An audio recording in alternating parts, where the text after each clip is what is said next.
네, 지주업종의 2023년 전망을 말씀을 드리도록 하겠습니다. 제목에 적어놓은 것처럼 이제 코리아 디스카운트 해소를 위한 한 땀 한 땀이라고 이제 정리가 되어 있는데요. 내년도에 이제 시장은 전반적으로 규제 쪽에서의 영향이 상당히 크게 나타날 것으로 전망을 하고요. 특히 한국은 아무래도 주주 가치의 이 훼손이라는 이슈가 계속 화두가 되고 있는 상황에서 이렇게 제도가 바뀌게 되면은 나름대로 그런 부분에서의 디스카운트 요인이 극복이 될 수 있을 것으로 전망을 하고 있고요. 그래서 내년도 같은 경우에는 이제 그런 부분들이 굉장히 중요한 모니터링 요소가 된다라고 보고 있고, 거기 더해서 유동성에 대한 점검, 또 전력 도매 가격 상한제에 대한 점검, 그리고 지배구조 개편에 대한 여러 가지 이슈들에 대해서 오늘 좀 말씀드리도록 하겠습니다. 예, 먼저 규제 환경에 대해서 설명을 드리도록 하겠습니다. 물적 분할서부터 좀 시작을 해보도록 하겠는데요. 이 물적 분할 같은 경우에는 아무래도 올해 LG 에너지 솔루션이라는 이슈 때문에 상당히 투자자들 사이에서는 하나의 트라우마로 작용이 될 수 있는 단어라고 생각을 합니다. 이 물적 분할이라는 게 어쨌든 한국에서는 여기 차트에 보시는 것처럼 굉장히 많은 케이스들이 나타났었습니다. 그래서 이런 부분들이 어쨌든 기업 입장에서는 굉장히 중요한 자금을 조달할 수 있는 하나의 수단으로서 이제 최근에 활용이 많이 됐었는데요. 이제 문제는 이제 그 과정에서 물적 분할이 이제 이루어졌었던 그런 이제 회사들의 투자자들의 희생이 좀 동반됐다라는 점을 좀 지적을 하고 싶습니다. 실제로 이 오른쪽에 이 차트를 보면요, 이 모회사와 그리고 물적 분할이 돼서 이중 상장이 된 쪼개기 상장이 되어 있는 이 자회사의 멀티플을 비교해 보면 이렇게 극단적으로 갈리는 모습들이 나타나게 됩니다. 만약에 이건 물론 가정이긴 하지만 이런 자회사가 상장이 되지 않았다라고 가정을 하면은 이렇게 높은 멀티플은 이 모회사의 멀티플에 어느 정도는 반영이 됐을 수 있다. 이제 그렇게 볼 수 있기 때문에 그만큼 모회사 주주 입장에서는 상대적으로 좀 기대 수익 자체가 좀 떨어진 상황이다. 이런 부분들을 좀 지적을 할 수가 있겠습니다. 그 다음에 이제 두 번째는 의무공개 매수 제도와 관련된 분위기가 좀 있는 상황이고요.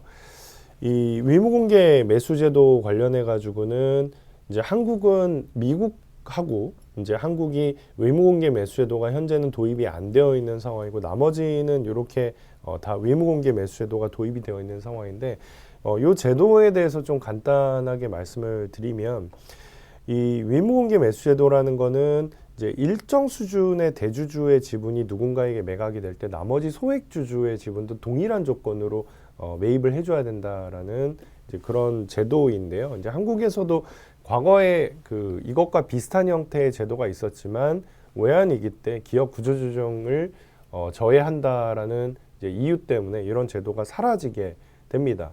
이제 문제는 이제 한국에서는 아무래도 대주주의 지분이 넘어간 이후에 주가가 많이 빠지는 사례가 계속 목도가 되고 있는 상황이기 때문에 이런 부분들에 대한 좀 목소리들이 많이 나오고 있는 상황이고요. 이제 그런 상황에서 이제 마침 금융위원회를 필두로 해서 행정부에서는 한국에서도 이제는 의무공개 매수제도를 도입할 필요성이 있다라고 이야기가 나오는 상황입니다.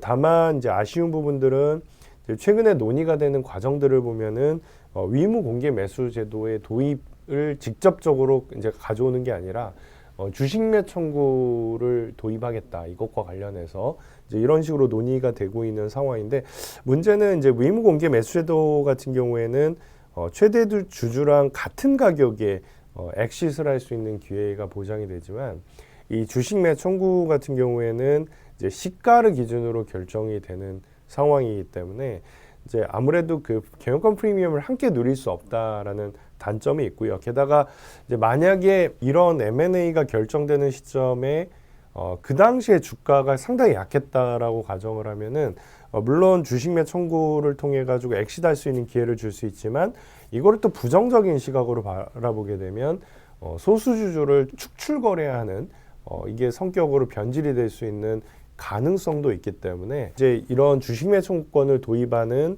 이런 부분들보다는 그냥 해외처럼 아예 위임공개 매수제도를 도입하는 게 훨씬 더 주주 보호에는 한층 더 나아가는 정책이 아닐까라고 생각을 하고 있습니다. 그리고 이제 앞서 말씀드린 것처럼 이제 한국하고 미국 정도가 이런 제도가 도입이 안 되어 있다라 말씀드렸는데, 미국 같은 경우에는 이 제도가 도입이 안 돼 있어도 이사회의 주주에 대한 그 선관의 임과 상당히 법적인 장치가 마련이 되어 있기 때문에 이제 미국은 제도가 도입이 안 돼 있어도 일반적으로는 이 대주주하고 동일한 가격에 매각할 수 있는 기회를 부여를 합니다. 그러니까 실질적으로는 이제 전 세계에서 거의 유일하게 한국 정도만 위무 공개 매수제도가 도입이 안 되어 있는 상황이라고 정리를 할 수가 있겠습니다. 그다음에 기업 공시 제도에 대한 그 개선 움직임도 계속 있고요. 이런 부분들은 이제 그 지금 현재는 자산 총액 1조 원 이상의 그 상장법인을 대상으로 기업 지배구조 보고서 제출을 의무화를 하고 있는데, 이런 부분들은 앞으로 계속적으로 더 강화가 될 거고, 이제 앞으로는 이제 전체 상장 기업 대상으로 이런 그 보고서 제출이 의무화가 될 거기 때문에 이런 부분들은 이제 계속 의미가 부여가 될 것 같고요. 특히 두 차례에 걸친 이 가이드라인의 제정을 통해 가지고 이 개정에 따르면은 특히 물적 분할이나 합병 등 기업의 소유 구조의 변화 시에 주주 보호를 위한 정책을 기술을 하도록 세부 원칙을 신설하는 개정이 됐는데요. 이런 부분들을 통해 가지고 이제 앞으로는 계속적으로 주주 가치 보호를 위한 다양한 그 수단이 이제 마련이 되고 있는 상황이라고 보시면 될 것 같습니다.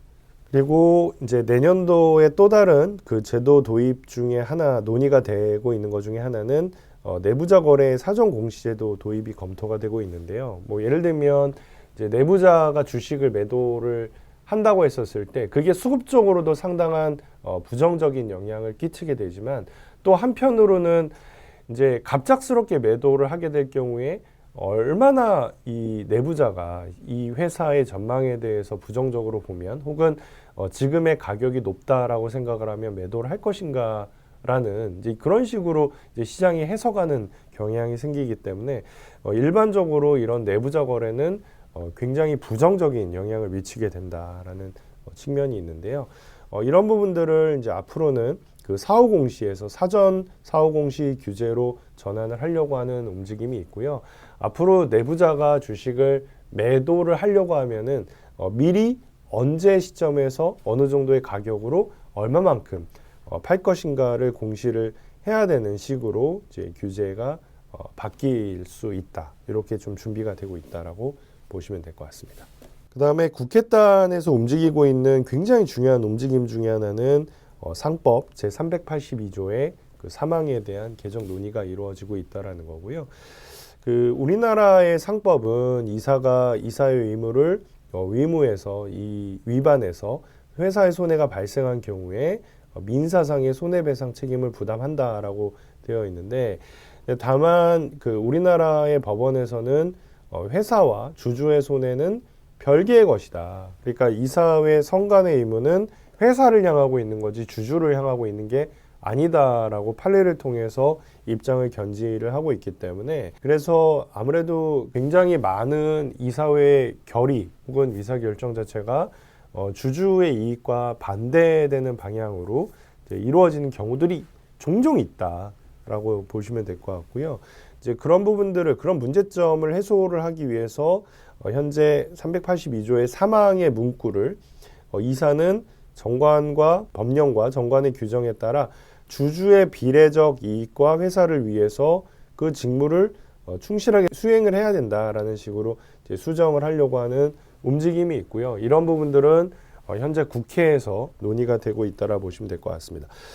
물론 그 이제 일각에서는 이런 그 이제 법적으로 이 회사법에서 이사회가 과연 주주를 위해서 이렇게 의무를 수행해야 되냐라는 식으로 법적으로 못을 박을 필요가 있냐라는 비판의 시각도 있는데요.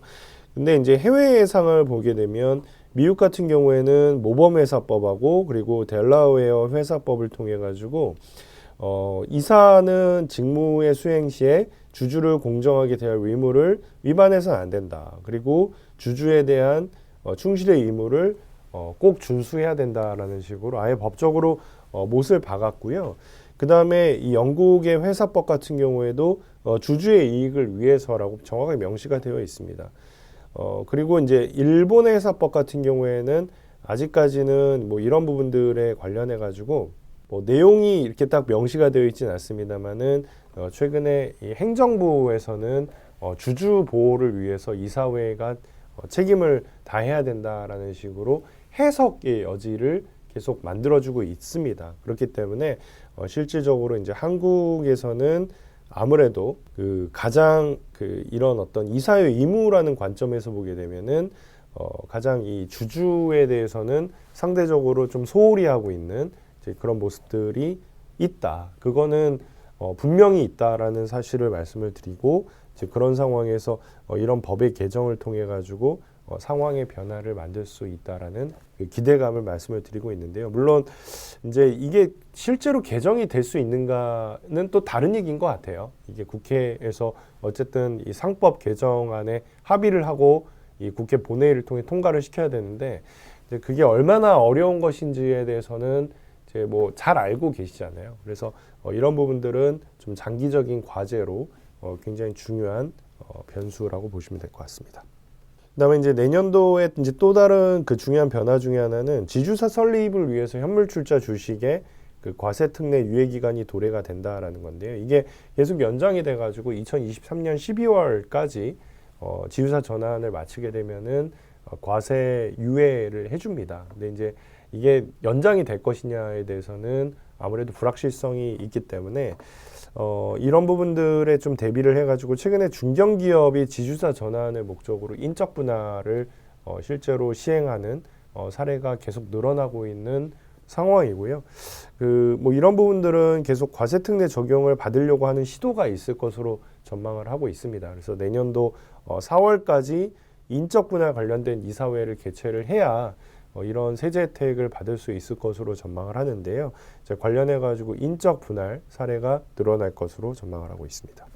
이제 그 외에 그 지난 이제 11월 말 같은 경우에는 이런 그 코리아 디스카운트 해소를 위한 규제를 정비하겠다라는 이제 논의를 전개했는데요. 뭐 여기에서 다양한 이야기들이 오고 갔는데 이제 저는 굉장히 중요한 그 이제 변수 중에 하나로 요 배당소득세 쪽을 주목을 하고 있습니다. 이 배당소득세 같은 경우에는 현재 우리나라는 종합과세 형태를 띠고 있는데요. 이 부분을 분리과세로 전환을 해야 된다라는 이제 말씀을 드리고 싶고, 이 분리과세가 실제로 적용이 되게 되면 지배주주 입장에서는 배당을 지급하는 거에 대한 인센티브가 생겨버리는 거죠. 그래서 전반적으로 우리나라의 그 낮은 배당 성향이라는 문제 해소에 상당한 역할을 할 것으로 전망을 하고 있습니다. 그래서 이런 부분들이 이제 실제로 이제 정부에서 그 논의가 됐다라는 게 상당히 중요한 변수라고 생각을 하고 있습니다. 이제 두 번째는 이제 그 주요 이슈에 대해서 말씀을 드리도록 하겠습니다. 그 내년도는 아무래도 이제 금리가 올라가고 또 경기 침체라는 이슈가 하도가 되다 보니까 여기 보시는 그 유동성 관련된 그 이런 이슈가 상당히 중요하다라고 생각을 하는데요. 이제 결론적으로 보게 되면은 아직까지 그 우리나라 주요 그룹사들의 이런 그 유동성 관련된 우려를 심각하게 할 상황은 아니라고 생각을 합니다. 물론 최근에 롯데건설 지원 이슈 때문에 롯데그룹의 유동성 위기에 대한 그 이슈가 부각이 되긴 했지만 그게 그 실질적으로는 해결 가능한 범주 안에 들어가 있다라고 생각을 하고 있고요. 특히나 이제 만약에 뭐 내년도에 금리가 한 7%까지 올라간다고 하더라도 그룹의 어떤 이익 체력 대비해서 이자를 부담할 수 있는 능력은 충분하다. 이제 그렇게 보고 있기 때문에 그래서 실질적으로 이런 부분들을 그렇게까지 과도하게 우려할 필요는 없다라고 생각을 하고 있습니다. 이제 그 와중에 그 특히 저희가 상당히 흥미롭게 보고 있는 부분은 이제 삼성그룹이라고 보시면 될 것 같은데요. 이 삼성그룹 같은 경우에는 다른 그룹사들하고는 이제 다소 다르게 이 현금이 상당히 많습니다. 이 현금을 무려 118조 원을 지금 현재 보유를 하고 있는 상황이고, 다른 그룹사는 여기 보시는 것처럼 대부분 차입의 형태로 이 부분을 갖고 있기 때문에 이제 삼성은 이런 어떤 경기 침체와 그리고 금리 인상 상황에서 오히려 그 기업의 외형을 확대할 수 있는, 그리고 주주 가치를 어느 정도 챙겨주기 위해서 주주환원을 좀 더 적극적으로 할 수 있는 이제 그런 조건이 갖춰져 있다. 그래서 다른 그룹하고는 너무 결이 다른 상황이라고 판단을 할 수가 있겠습니다. 그 다음에 이제 내년도에 그 좀 눈여겨봐야 되는 이제 그런 회사들 중에 하나를 이제 이슈를 전 두 가지로 나눠봤는데요. 하나는 그 적자로 전환할 수 있다. 그리고 또 하나는 대형 M&A를 현재 추진하고 있는 이제 그런 그룹사들, 이제 그렇게 두 개 카테고리로 나눠서 보고 있는데요. 이 적자 관련해 가지고는 현재 Fine 가이드 컨센서스 기준으로 두 개 기업 정도가 적자 전환 전망을 하고 있는 상황입니다. 그래서 SK 하이닉스랑 LG 디스플레이 정도고요. 다만 뭐 이 두 개 그룹사 같은 경우에 뭐 부채 비율 자체는 여전히 낮고요. 그리고 단기 그 만기 도래하는 이제 단기 차입과 그리고 현재 유동성을 비교했었을 때 충분히 대응을 할 수 있는 레벨이라고 보고 있기 때문에 뭐 그렇게 큰 문제로까지 확대될 가능성은 없다라고 생각을 하고요. 그 다음에 이제 대형 M&A 같은 경우에는 뭐 예를 들면 한화 에어로스페이스의 대우조선해양, 대한항공의 아시아나항공, 또 롯데케미칼의 일진머티리얼즈 인수와 같은 이제 이런 이슈들이 있습니다. 네, 이런 상황에서 이제 물론 그 인수자금 조달까지는 문제가 없다라고 보지만 이제 뭐 예를 들면 대우조선해양이라든지 그리고 아시아나항공 같은 경우에는 현재 부채 비율이 높아요. 그 예를 들면 대우조선해양 같은 경우에는 2조 원 유상증자가 돼도 부채 비율이 400% 정도 되고, 그리고 아시아나항공 같은 경우에는 1.5조 유상증자가 돼도 부채 비율이 여전히 한 800%로 상당히 높기 때문에, 그래서 결국 중요한 거는 이제 증자도 증자지만 그 이 두 개 회사가 얼마나 내년도 이후에 현금을 창출해낼 수 있는가, 그 현금 창출을 통해 가지고 이자를 이제 얼마나 정상적으로 납부할 수 있는 재무적인 체력을 갖출 수 있는가. 근데 그런 부분들을 증명을 해야지 결국 뭐 대형 M&A가 된다고 했었을 때 이 그룹사의 승자의 저주로 연결이 안 될 수 있는 그 상황이 된다라고 판단을 하고 있거든요. 그래서 이런 부분들도 내년도에는 굉장히 중요한 모니터링 변수가 될 것으로 전망을 하고 있습니다. 그 다음에 이 S&P 상한제 관련해 가지고는요, 이미 시작이 됐어요. 12월 1일서부터 시작이 돼서 내년도 11월까지 적용을 하고 그 이후에 자연스럽게 일몰이 되는 제도라고 보시면 될 것 같고요.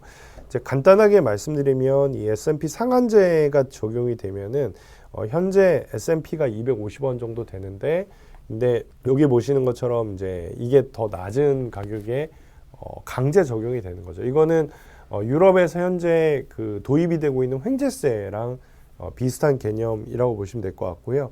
이제 상대적으로 그 이 발전사들이 이제 올해 상당히 그 막대한 규모의 이익을 올렸는데, 이제 이런 부분들에 대한 고통 분담의 그 좀 분위기라고 보시면 될 것 같습니다. 그래서 이 고통 분담이라는 이슈 때문에 이제 내년도에 SK E&S나 GS EPS나 이 포스코 인터내셔널 같은 경우에는 원래 벌어들일 수 있는 어떤 기대값에 비해서 아무래도 작은 이제 매출액을 올릴 것으로 전망을 하고 있고요.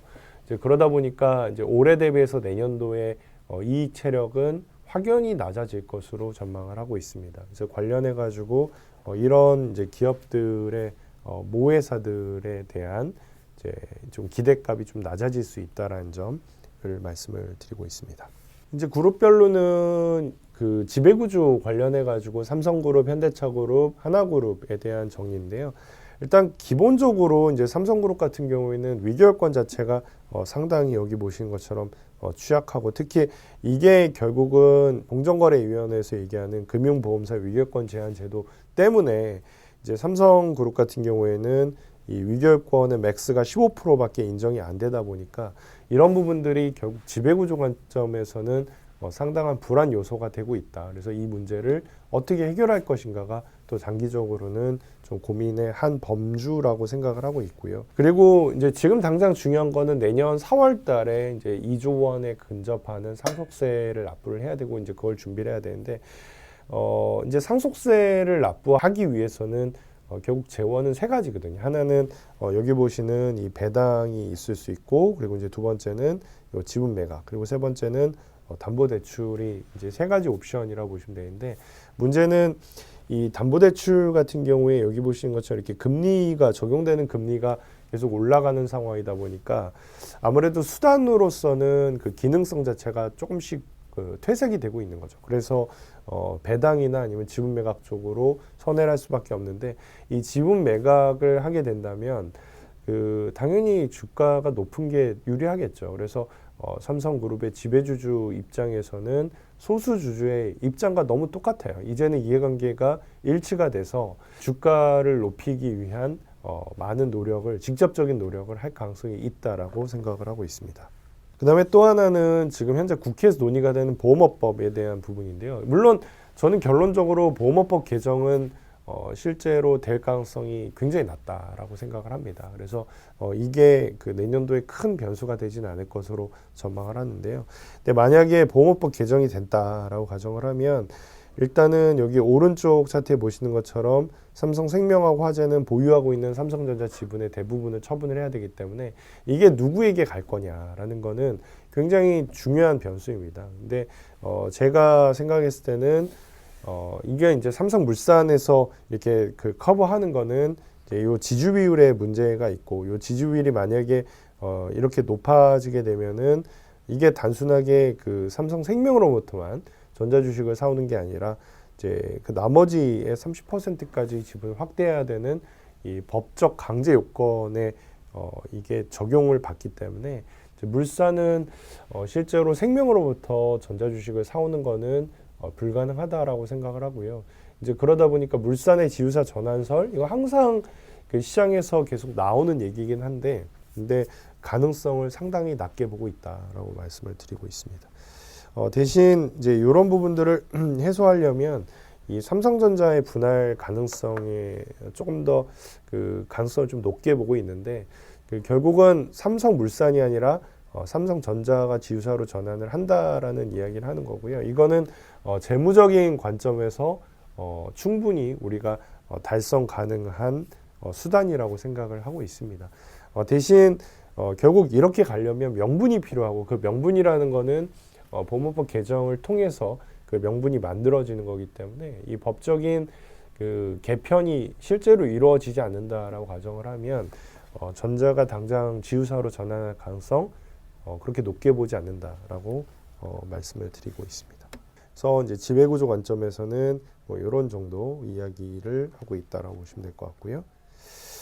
그다음에 현대차그룹도 계속 지배구조 개편 관련된 이슈는 나오는데요. 근데 저는 결론적으로 지배구조 개편 관련해 가지고 뭐 순환 출자를 해소해야 되는 게 하나고, 또 상속세 이슈가 얽혀져 있다라고 보는데, 이 순환 출자 해소는 이게 사실 법적으로 강제가 된 것도 아니고, 그리고 뭐 새로운 법이 갑자기 튀어나와 가지고 현대차그룹의 순환 출자를 무조건 언제까지 해소해 라는 식으로 이게 갈 가능성은 상당히 적어요. 적다라고 보기, 아예 그냥 없다라고 보기 때문에 이제 이거는 어떻게 보면은 그대로 있을 수도 있다. 이 순환 출자라는 거는. 그래서 이제 이 상속세가 앞으로 아무래도 이슈는 될 거라고 생각을 하는데, 이 삼성그룹처럼, 다만 이제 삼성그룹에 비해서는 예상되는 상속세의 규모가 그렇게 높지가 않아요. 이제 그런 상황이다 보니까 아무래도 이 상속세라는 관점에서는 분명히 뭐 현대차는 충분히 대응이 가능하다. 그리고 삼성그룹하고는 다르게 이제 지금은 상속세 관련된 법이 개정이 돼 가지고요. 10년 연부 연납으로 바뀌어 있기 때문에 충분히 그 납부할 수 있는 그런 그 상황이라고 판단을 하고 있습니다. 그다음에 이제 하나그룹은 이미 지배구조 개편을 올해 좀 진행을 했어요. 그래서 이제 1차에서는 여기 보시는 것처럼 이렇게 뭐 합병도 진행을 해서 하나생명보험이 지금은 하나그룹의 자회사가 됐고, 그리고 또 한화 에어로스페이스를 중심으로 방산이 통합이 되는 의사결정이 있었습니다. 그리고 이제 2차는 9월 달에 하나솔루션 분할이 돼서 이제 유통 부분이 주하나의 자회사로 이제 그 변화가 이루어졌고요. 그래서 이제 결론적으로는 이 두 차례 그 지배구조 개편을 통해 가지고 제가 생각했을 때는 이제 이렇게 하나생명도 하나의 자회사로 됐고, 하나솔루션 에어로스페이스 원래 자회사였고, 갤러리아가 또 하나의 자회사로 변화가 있었는데, 이게 결국은 그 첫째 아들, 둘째 아들, 셋째 아들 중심으로 하나그룹의 계열 분리를 염두에 둔 사전 정지 작업으로 해석을 하고 있고요. 그래서 언젠가 그 지분에 대한 이제 승계가 다 이루어지고 나면 이제 그 이후에는 하나그룹이 이런 식으로 쪼개질 수 있다라는 점을 말씀을 드리고 있습니다. 다만 뭐 내년도에 일어날 상황은 아니라고 보고 있고요. 그 지분 승계가 완성이 된 이후에 이런 식으로 지배구조 개편이 추가적으로 이루어질 것으로 전망을 하고 있습니다. 그다음에 대우조선해양 인수 관련해 가지고는 뭐 이런 식으로 지금 그룹에 준비가 되고 있는데요. 네, 아무래도 그 대우조선해양이라는 회사는 굉장히 뭐 경쟁력이 있지만 대신 재무구조 측면에서는 아직은 그렇게 안심할 수 있는 정도의 수준은 아니기 때문에 이제 나름대로 여기에 책임을 지고 인수를 단행을 한 하나에어로스페이스의 역할 굉장히 중요할 것으로 보고 있고요. 특히 대우조선해양이 만약에 여기서 부실이 생긴다라고 가정을 하면은 그때는 이제 하나에어로스페이스가 직접적인 책임을 져야 되는 상황이기 때문에 아무래도 이제 하나에어로스페이스는 계속적으로 이제 그룹의 어떤 핵심으로서 그 기능을 좀 더 키워야 되는 이제 상황이라고 생각을 하고 있습니다.